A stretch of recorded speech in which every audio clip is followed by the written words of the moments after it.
नमस्कार, आमी अनन्या पेटुक ठाकुर यूट्यूब चैनेले आपनादेरके सुस्वागतम। आज आमी आपनादेर जोन्नो निये एसेछि चिली चिकेन फ्राइड राइसेर एकटा सहज रेसिपि। कम उपकरण व्यवहार करे एकेबारे रेस्टुरेंटेर मतो किभाबे चिली चिकेन रान्ना करबेन आर फ्राइड राइसटा आमी एखाने बिये बाड़िर मतो करे रान्ना करेछि। ভিডিও সম্পূর্ণ দেখবেন। ভিডিও ভালো লাগলে অবশ্যই একটা লাইক করবেন, কমেন্ট করে জানাতে ভুলবেন না আর অবশ্যই চ্যানেলটি সাবস্ক্রাইব করে আমাকে সাপোর্ট করবেন। চলুন তবে শুরু করি আজকের রান্নাবান্না। শুরুতেই প্রধান দুটি উপকরণের মাপ আমি বলে দিচ্ছি। আজকে আমি 800 গ্রাম চাল দিয়ে ফ্রাইড রাইস রান্না করেছি আর 800 গ্রাম চিকেন দিয়ে চিলি চিকেন তৈরি করেছি। চালটাকে আগে থেকেই খুব ভালো করে ধুয়ে ভিজিয়ে রাখতে হবে। ভাত রান্নার আগে অবশ্যই চালটা 1 ঘন্টার মতো ভিজবে। এখানে আমি কোনো ব্র্যান্ডেড বাসমতি রাইস ব্যবহার করিনি, বাজারে যে খোলা বাসমতি রাইস পাওয়া যায় সেটাই নিয়ে নিয়েছি। আপনি চাইলে যে কোনো ব্র্যান্ডেড বাসমতি অথবা ইন্ডিয়া গেট বাসমতি রাইস দিয়েও রান্নাটি করতে পারবেন। আমি এখানে চিলি চিকেনটা রান্নার জন্য বোনলেস চিকেন নিয়েছি, তবে আপনি চাইলে উইথ বোন চিকেন দিয়েও চিলি চিকেন রান্না করতে পারবেন। সেক্ষেত্রে চিকেনগুলোকে একটু ছোট ছোট পিস করে, মানে ঠিক দেখুন এরকম ছোট ছোট পিস করে কাটিয়ে নিতে হবে। তাহলে চিকেনটা খুব সুন্দরভাবে ভাজা হবে আর চিলি চিকেনটা খেতেও খুব সুন্দর হবে। মাংসটাকে খুব ভালো করে ধুয়ে জল ঝরিয়ে নিতে হবে। মাংস ম্যারিনেট করবার জন্য কিছু উপকরণের প্রয়োজন হবে, সেগুলোকেই প্রথমে গুছিয়ে নিচ্ছি। এখানে 1 চা চামচ পরিমাণ আদা বাটা হবে, এমন পরিমাণ আদা আমি এখানে নিয়ে নিয়েছি। আদাগুলোকে একটু ছোট ছোট টুকরো করে নিচ্ছি। একটা মাঝারি সাইজের রসুন নিয়ে নিচ্ছি। রসুনটা পুরোটাই আমি ছাড়িয়ে নিয়ে নেব ম্যারিনেশনের জন্য। রেস্তোরাঁ স্টাইল চিলি চিকেন রান্নার জন্য রসুনের পরিমাণটা একটু বেশি প্রয়োজন হবে। নিয়ে নিয়েছি 4টে কাঁচা লঙ্কা। আপনি যদি আরও ঝালঝাল চিলি চিকেন রান্না করতে চান সেক্ষেত্রে কিছুটা পরিমাণ গোলমরিচ এখানে ব্যবহার করতে পারবেন। সমস্ত মশলাগুলোকে একটা মিহি পেস্ট বানিয়ে নিয়ে ফিরে আসছি। পেস্ট বানানো হয়ে গেছে, এবার সেটাকে মাংসের সাথে মিশিয়ে নেব। অর্ধেকটা পরিমাণ পাতিলেবু রস করে দিয়ে দিচ্ছি। পাতিলেবু না থাকলে 1 চা চামচ পরিমাণ ভিনিগার ইউজ করা যেতে পারে, তবে ভিনিগারের পরিমাণ কিন্তু খুব বেশি দেবেন না, সেক্ষেত্রে চিলি চিকেন অনেক বেশি টকটক খেতে লাগবে। তাছাড়াও অনেক রকম সস ব্যবহার হবে রান্নাতে। খুব ভালো করে মাখিয়ে মাংসটাকে আধ ঘন্টার জন্য রেখে দেব। ম্যারিনেশনের শুরুতেই কিন্তু আমি কোনো লবণ ব্যবহার করিনি, পরের দিকে লবণ ব্যবহার করে নেব। চিলি চিকেনের জন্য এখানে একটা মাঝারি সাইজের ক্যাপসিকাম নিয়ে নিচ্ছি। ক্যাপসিকামটাকে কোনা কোনা করে কেটে নেব, ওই জন্য ক্যাপসিকাম কাটাটা আমি একটুখানি দেখিয়ে দিচ্ছি। তবে চৌকো চৌকো করে কেটে নিলেও হবে, এরকম কোনা করে কেটে নিলে দেখতে বেশ ভালো লাগে। সমস্ত ক্যাপসিকামটাই কাটা হয়ে গেছে। এখানে এরকম মাঝারি সাইজের, একটু ছোট মাঝারি সাইজের 3টে পেঁয়াজ আমি খোসা ছাড়িয়ে নিয়ে নিয়েছি। পেঁয়াজগুলোকেও কেটে নেব ক্যাপসিকামের সাথে মানানসই করে। ওপরের দিকে শল্ক বা খোসা থেকে 2টো শল্ক একসাথে ছাড়িয়ে নিচ্ছি, বাকিগুলোকে একটা একটা করে নিয়ে নেব। আর অর্ধেকটা পরিমাণ পেঁয়াজের এই বড় বড় টুকরোগুলোকে আরও 2 টুকরো করে কেটে নিয়ে নিচ্ছি। সমস্ত পেঁয়াজগুলোকেই আমি একই রকমভাবে কেটে নিয়ে নিয়েছি।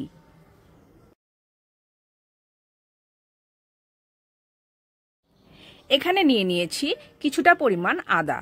কুচি করলে উঁচু উঁচু 1 টেবিল চামচ পরিমাণ আদা হবে, আর করের মাপে কেটে নিলে 2 কর পরিমাণ আদা হতে হবে।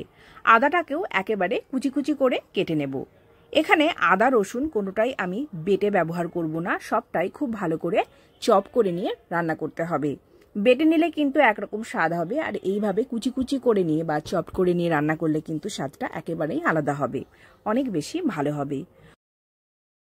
তবে কোনো কারণে ছুরি বা চপার না থাকলে এইভাবে এতগুলো রসুন কুচি কুচি করে নেওয়া বা চপ করে নেওয়া কিন্তু অনেকটাই কঠিন, মানে বিশেষ করে বঁটিতে। সেক্ষেত্রে একটুখানি থেঁতো করে নিয়েও আপনি ট্রাই করতে পারেন, আশা করি ভালো হবে। রসুনগুলো চপ করা হয়ে গেছে, তুলে নিচ্ছি অন্য একটা পাত্রের মধ্যে। মাংস ম্যারিনেট করেছি, মিনিট 30 হয়ে গেছে। এবারে মাংসটাকে নিয়ে নিচ্ছি। মাংসের মধ্যে দিয়ে দেব একটা ডিমের সাদা অংশ। বেশি পরিমাণ মাংস হলে কুসুমটাকেও দিয়ে দেওয়া যেতে পারে। ডিমের সাথে কর্নফ্লাওয়ার মিশিয়ে একটা মাখো মাখো ভাব তৈরি হবে প্রত্যেকটা মাংসের টুকরোর গায়ে। সেটা খেয়াল করে ডিমের পরিমাণটা আপনাকে মেশাতে হবে। ডিম দেওয়া হয়ে গেছে, এবারে দিয়ে দিচ্ছি 4 টেবিল চামচ পরিমাণ কর্নফ্লাওয়ার। খুব বেশি মোটা পুরু আস্তরণ তৈরি হলে, মানে ডিম আর কর্নফ্লাওয়ারের আস্তরণ যদি খুব বেশি মোটা হয়ে যায়, সেক্ষেত্রে কিন্তু চিলি চিকেন খেতে ভালো লাগবে না। সেটা আপনাকে মাথায় রেখে সমস্ত কিছু মেশাতে হবে। প্রয়োজনে অল্প অল্প করে কর্নফ্লাওয়ার মিশিয়ে নিতে হবে। দেখুন, এরকমভাবে মাংসের গায়ে হালকা একটা আস্তরণ তৈরি হবে, তবেই কিন্তু ভালো লাগবে। কড়াই গরম হলে নিয়ে নিচ্ছি পরিমাণ মতো সাদা তেল। তেলটাকে খুব ভালো করে ধোঁয়া ওঠা গরম করে নিতে হবে। তারপর আঁচটাকে কমিয়ে দিয়ে মাংসগুলোকে দিয়ে দিচ্ছি। বেশি আঁচে মাংস ভাজা শুরু করলে মাংসগুলো কিন্তু পুড়ে যাবে আর ভেতর থেকে মাংসটা রান্না হবে না, সেটা খেয়াল রাখতে হবে। এবার লো টু মিডিয়াম ফ্লেমে মাংসটাকে ভেজে নিতে হবে। 6-7 মিনিট সময় লাগবে এক এক ব্যাচের মাংস ভাজা হতে। চিলি চিকেনে যেহেতু মাংসটাকে ভেজেই রান্না করা হয়, ঝোলের মধ্যে দিয়ে সেদ্ধ করে রান্না করা হয় না, সেটা খেয়াল রেখে মাংসটাকে ভাজা করে দেখুন এরকম বাদামি বাদামি করে ভেজে তুলে নিতে হবে। মানে আরও একটু ভাজলে একেবারে পকোড়ার মতো খেতে লাগবে মাংসগুলো। মাংস ভাজা হয়েই 90% রান্না হয়ে যাবে, সেটা মাথায় রেখে আপনি মাংসটা ভাজবেন। ওদিকে মাংসগুলো ভেজে নেব আর এদিকে আরও কিছু উপকরণ গুছিয়ে নেব। এখানে আমি কিছু কাঁচা পাকা লঙ্কা নিয়ে নিয়েছি, লঙ্কাগুলোকেও কোনা কোনা করে কেটে নেব। চিলি চিকেন খেতে ঝালঝালি ভালো লাগে, তবে আপনি যেমন লঙ্কা খাবেন সেটা বুঝে লঙ্কাটা ব্যবহার করবেন। তাছাড়া পাকা লঙ্কা না দিলেও হবে, শুধু কাঁচা লঙ্কা দিলেও চলবে। লঙ্কাগুলো কাটা হলে একটা পাত্রের মধ্যে তুলে নিয়ে নিচ্ছি এবং সরিয়ে রেখে দিচ্ছি। চিলি চিকেনে সাধারণত ধনেপাতা ইউজ হয় না, তবে চিলি চিকেনে আমি এর আগেও ধনেপাতা ইউজ করে দেখেছি, খেতে খুবই ভালো হয়। তাই আপনি চাইলে ধনেপাতা দিতে পারেন। ধনেপাতা আমি এখানে অপশনাল রাখছি, তবে খুবই ভালো হয়, আপনি কিন্তু ট্রাই করতে পারেন। এক গোছা ধনেপাতা ভালো করে ধুয়ে নিয়েছি, তারপর একটু কুচি কুচি করে নিয়ে নিচ্ছি অন্য একটা পাত্রের মধ্যে। কড়াইতে মাংস ভাজা এখনো শেষ হয়নি, ওই জন্য ফ্রাইড রাইসের গাজর, ক্যাপসিকাম এগুলোকেও আমি কেটে নেব। এখানে আমি বড় সাইজের 1.5 খানা গাজর নিয়ে নিয়েছি। গাজরগুলোকেও টুকরো করে নেব। গাজরগুলোকে একেবারে যেমন আলু ভাজার মতো মোটা মোটা করে কাটবেন না, আর একেবারে ঝিরিঝিরি করেও কাটবেন না, মোটামুটি একটা মাঝারি সাইজ করে কেটে নেবেন, তাহলেই কিন্তু ভালো লাগবে। 800 গ্রাম বাসমতি চালের জন্য একটা মাঝারি সাইজের ক্যাপসিকাম ভালো হবে। এখানে ক্যাপসিকামটাকেও আমি একই রকমভাবে কোনা কোনা করে কেটে নেব, তবে কোনা কোনা কাটার সময় একটুখানি পাতলা পাতলা, মানে সরু সরু করে কাটতে হবে, সেটা মাথায় রাখবেন। এই ফ্রাইড রাইস কিন্তু অনেকেই অনেক রকমভাবে রান্না করে। আজকে আমি যে মশলার কম্বিনেশন দিয়ে ফ্রাইড রাইস রান্না করব, একবারের জন্য রান্না করে দেখবেন, দারুণ হয়। সমস্ত ক্যাপসিকাম কাটা হয়ে গেছে, ক্যাপসিকামগুলোকে তুলে নিচ্ছি অন্য একটা পাত্রের মধ্যে। আর এখানে নিয়ে নিয়েছি কিছুটা পরিমাণ বিনস। বিনস অপশনাল, বিনস চাইলে আপনি দিতেও পারেন, নাও পারেন। বিনসগুলোকেও একই রকম ছোট ছোট টুকরো করে কোনা কোনা করে কেটে নিচ্ছি। তবে আপনি চাইলে মটরশুঁটি অ্যাড করতে পারেন। আমার এখানে মটরশুঁটি এখনই পাওয়া যাচ্ছে না, ওই জন্য আমি মটরশুঁটি অ্যাড করছি না। সবজিপাতি সমস্ত কিছু কেটে নেওয়া হয়ে গেছে। এদিকে মাংসটাও প্রায় ভাজা হয়ে গেছে। শেষের ব্যাচের মাংসটা কড়াই থেকে তুলে নিয়ে চলে যাব রান্নার পরের পর্যায়ে। চিলি চিকেন রান্নার জন্য প্রয়োজন হবে একটা সসের মিশ্রণ। আমি মাত্র 2টো সস দিয়েই এই সসের মিশ্রণটা তৈরি করব। নিয়ে নিয়েছি একটা বাটি আর একটা টেবিল চামচ। নিয়ে নিচ্ছি 3 টেবিল চামচ পরিমাণ ডার্ক সয়া সস আর 2 টেবিল চামচ উঁচু উঁচু পরিমাণ নিয়ে নিচ্ছি tomato sauce. Dark soya sauce যদি না থাকে এমনি সয়া সস দিলেও চলবে। এবারে 2টো সসকে ভালো করে মিক্সড করে নেব।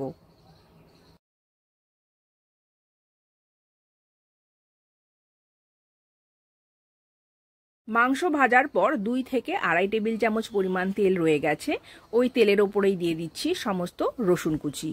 রসুনটাকে 1 থেকে 1.5 মিনিটের জন্য নাড়াচাড়া করে নেব। সমগ্র চিলি চিকেনটি আমি হাই ফ্লেমে রান্না করব। নাড়াচাড়া করে নিচ্ছি।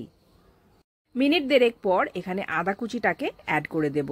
তারপর আবারও 1 থেকে 1.5 মিনিট হাই ফ্লেমে নাড়াচাড়া করে নেব। রসুনটা ভাজবার সময় খেয়াল রাখতে হবে রসুনটা যেন পুড়ে না যায়, আর একটু বাদামি রং আসলে তবেই কিন্তু সস বা জল যা কিছু অ্যাড করবেন, তার আগে কিন্তু অ্যাড করলে ভালো লাগবে না। এবারে আমি কেটে নেওয়া লঙ্কাগুলোকে দিয়ে দেব। লঙ্কাগুলো দেবার পর আবারও 1-1.5 মিনিট বা 2 মিনিট সময় ধরে নাড়াচাড়া করে নেব। তারপর দিয়ে দিচ্ছি কেটে রাখা সমস্ত পেঁয়াজের কুচি। পেঁয়াজটা দিয়েও কিছু সময় নাড়াচাড়া করে নেবার পর অ্যাড করে দেব সমস্ত ক্যাপসিকামের টুকরোগুলো। পেঁয়াজ আর ক্যাপসিকাম একই সাথে দিয়ে দেওয়া যেতে পারে। পেঁয়াজ আর ক্যাপসিকাম দিয়ে আমি খুব বেশি সময় ভাজবো না, সামান্য একটুখানি তেলের সাথে জাস্ট নাড়াচাড়া করে নেব। তারপর দিয়ে দেব সসের মিশ্রণ। সসের বাটিটা ধুয়ে কিছুটা পরিমাণ জল দিয়ে দিচ্ছি। তারপর নাড়াচাড়া করে সমস্ত কিছু একটুখানি কষিয়ে নেব। হাই ফ্লেমে মিনিট 2 সময় ধরে রান্না করে নেব। তারপর দিয়ে দেব প্রয়োজনীয় জল। ফ্রাইড রাইসের সাথে খুব বেশি পরিমাণ গ্রেভির আমার প্রয়োজন হবে না, তবে আপনার যেরকম গ্রেভি দরকার হবে সেটা বুঝে আপনি জলটা ব্যবহার করবেন। আমি এখানে ঠান্ডা জলই ব্যবহার করছি। আমি এখানে 1.5 কাপ পরিমাণ জল ব্যবহার করছি। এখানে নিয়ে নিয়েছি আর একটা বাটি আর 2 টেবিল চামচ পরিমাণ নিয়ে নিয়েছি কর্নফ্লাওয়ার।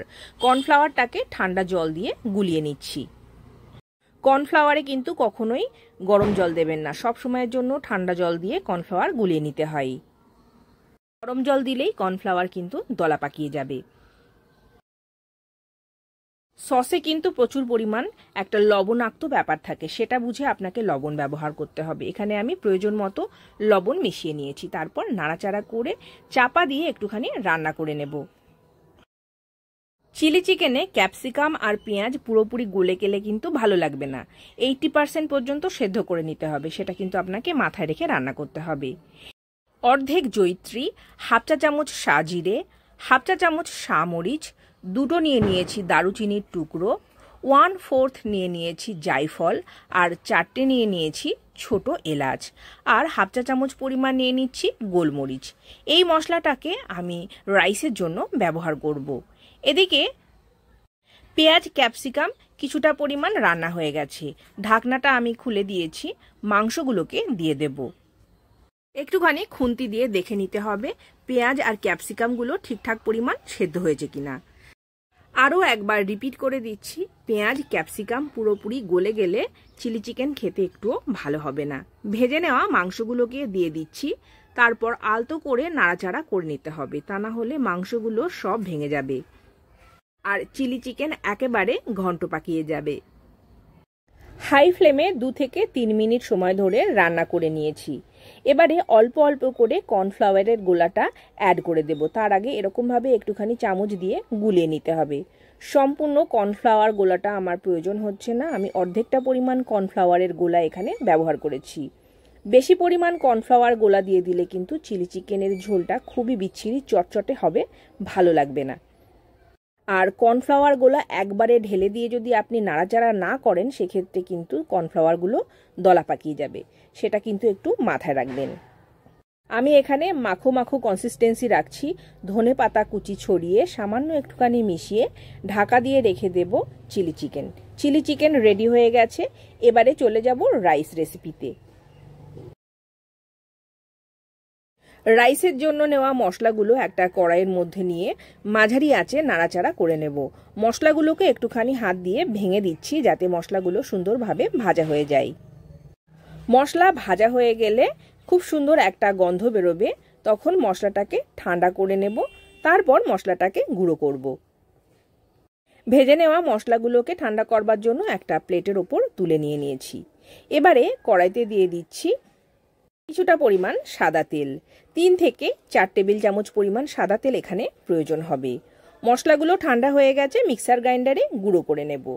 তেলটাও খুব ভালো করে গরম হয়ে গেছে, গাজরগুলোকে ছেড়ে দিয়েছি।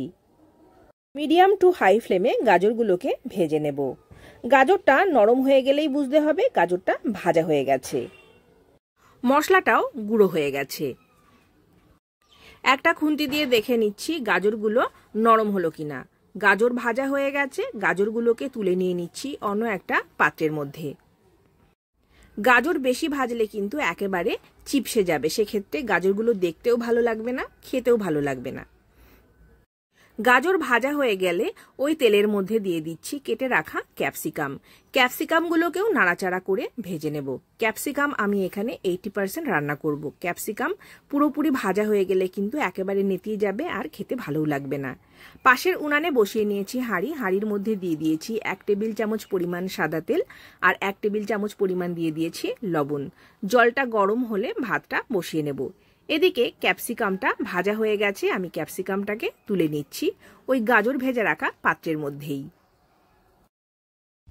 একই রকম ভাবে সমস্ত বিনসগুলোকেও ভেজে নেব। সবজি ভাজবার সময় আমি কোনো রকম লবণ বা হলুদ কোনো কিছুই ব্যবহার করিনি, সেটা কিন্তু আপনাকে খেয়াল রাখতে হবে। রাইসের জন্য যা লবণ প্রয়োজন হবে তা একেবারেই ব্যবহার করব, তা না হলে কিন্তু লবণ কম বেশি হয়ে যেতে পারে। এবারে 1 মুঠো পরিমাণ নিয়ে নিয়েছি কাজু বাদাম। কাজু বাদাম তেলে দেবার আগে তেলটাকে একটুখানি ঠান্ডা করে নিতে হবে আর গ্যাসের আঁচটা কিন্তু কম করে দিতে হবে, তা না হলে কাজু বাদামগুলো পুড়ে যাবে। কাজু একটুখানি ভাজা হয়ে গেলে দিয়ে দিচ্ছি 1 মুঠো পরিমাণ কিশমিশ। কিশমিশগুলো গোল গোল হয়ে ফোলা ফোলা হয়ে গেলেই বুঝতে হবে কিশমিশ কাজু সমস্ত কিছু ভাজা হয়ে গেছে। সমস্ত কিছুকে তুলে নিচ্ছি তেল থেকে। ভেজে নেওয়া ফ্রাইড রাইসের সমস্ত উপকরণের ওপরে দিয়ে দিচ্ছি ভেজে গুঁড়ো করে নেওয়া মশলা। এরপর দিয়ে দিচ্ছি প্রয়োজন মতো লবণ। আমি এখানে 1.5 চা চামচ পরিমাণ লবণ ব্যবহার করেছি, আপনি লবণের পরিমাণটা বুঝে ব্যবহার করবেন। বিয়ে বাড়ির এই ভেজ ফ্রাইড রাইসটা কিন্তু একটু মিষ্টি মিষ্টি হয়, সেই জন্য আমি এখানে 4 চা চামচ পরিমাণ চিনি ব্যবহার করছি। চিনির পরিমাণ আপনি কম বেশি ব্যবহার করতে পারেন। কেউ যদি মনে করেন একেবারেই চিনি দেবেন না, সেক্ষেত্রে অনেক বাড়িতেই থাকে তারা রান্না বানাতে চিনি পছন্দই করেন না, তো চিনি ছাড়াও কিন্তু এই ভেজ রাইস ভালো লাগবে। ভালো করে মিলিয়ে মিশিয়ে নিচ্ছি সমস্ত কিছু। তারপর চাপা দিয়ে রেখে দেব সমস্ত উপকরণ। ভাতের জল বেশ ভালো মতো গরম হয়ে গেছে। এবারে চালগুলোকে দিয়ে দিচ্ছি। চাল আমি 1 ঘন্টা আগেই ভিজিয়ে রেখেছিলাম, সেই চালগুলো দিয়ে দিচ্ছি। চাল দেবার পর ভাতটা রান্না হতে খুব বেশি সময় লাগে না, সেটা কিন্তু মাথায় রাখবেন। চাল দিয়ে একবারই খুব ভালো করে চালগুলোকে জলের সাথে নাড়াচাড়া করে দিচ্ছি। বারবার নাড়াচাড়া করলে সমস্ত রাইস ভেঙে যাবে।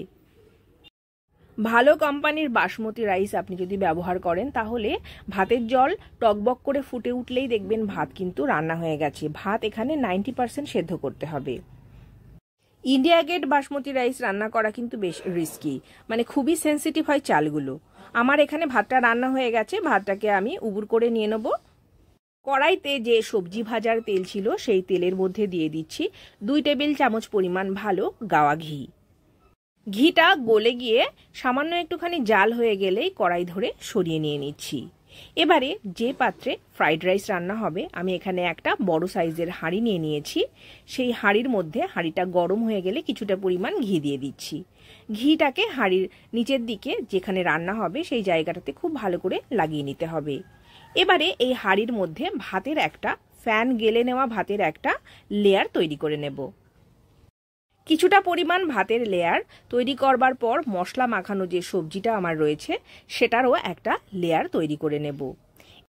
এইভাবে ভাত আর সবজি দিয়ে 2-3টে লেয়ার তৈরি করে নিতে হবে আর অল্প অল্প করে ঘি ছড়িয়ে দিতে হবে।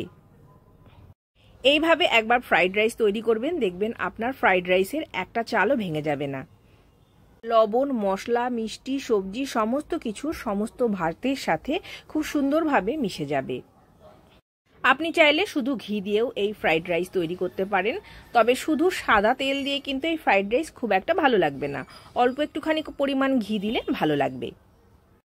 সবজিগুলো মশলা মাখানো সবজিগুলো যে থালাতে ছিল সেটাতেও অল্প একটুখানি সাদা ভাত দিয়ে মুছে নিয়েছি আর কড়াইয়ের বাদবাকি ঘিটুকু দিয়ে দিচ্ছি। কড়াই থেকেও তেলগুলোকে এইভাবে একটুখানি সাদা ভাত দিয়ে মুছে দিচ্ছি। ভাতের হাঁড়ির মুখটাকে এবারে চাপা দিয়ে দেব। এই ভাতটাকে আপনি একটা চাটু গরম করে তার উপরে বসিয়েও দম দিয়ে নিতে পারেন, আমি সরাসরি উনানের ওপরে বসিয়ে দম দিয়ে নিচ্ছি। ভাতের যে গরম মাড়টা আমরা ফেলে দিই সেটার ওপরে বসেও কিন্তু এই ভাতটাকে দম দিয়ে নেওয়া যেতে পারে। একটুখানি 2 থেকে 3 মিনিটের জন্য গ্যাসটাকে একেবারে কম করে হাঁড়িটা বসাতে হবে আর একটু নাড়াচাড়া করে দিতে হবে। এইভাবে 2-3 বার করে নিলেই ভাতটা খুব সুন্দরভাবে রান্না হয়ে যাবে। মশলাপাতি সমস্ত কিছু মেখে গিয়ে খুব সুন্দর একটা রাইস রেসিপি রেডি হয়ে যাবে। অবশ্যই এইভাবে রাইস রান্না করুন, এইভাবে চিলি চিকেন রান্না করুন আর পরিবারের সবার সাথে এনজয় করুন। অনেক ভালো থাকবেন, সুস্থ থাকবেন। আপনাদের সাথে দেখা হবে পরবর্তী কোনো নতুন দিনে, পরবর্তী কোনো নতুন ভিডিওর সাথে। আজকের মতো বিদায়, নমস্কার।